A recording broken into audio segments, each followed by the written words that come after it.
এটা শুধু রামনগর 1 বা প্রতিমা 1 গ্রাম পঞ্চায়েতের ইন্টারেস্ট এখানে যুক্ত নয়। রাজ্যের লক্ষ লক্ষ মধ্যবিত্ত নিম্নবিত্ত মানুষ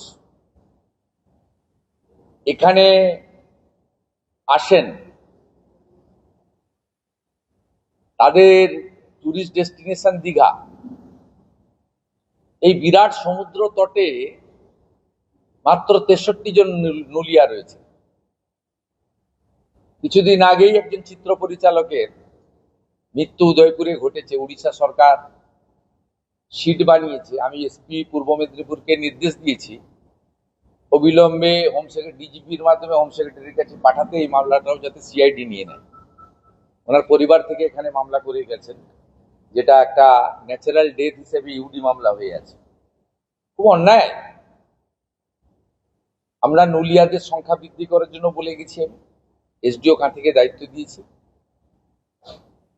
নুলিয়াদের অর্থনৈতিক সুরক্ষার প্রশ্নে তাদের অর্থ বৃদ্ধি করার কথা বলে গেছি। 630 টাকা করে পায়, কতটা বৃদ্ধি করা যায় তারা অ্যাসেসমেন্ট করে ঠিক করবে।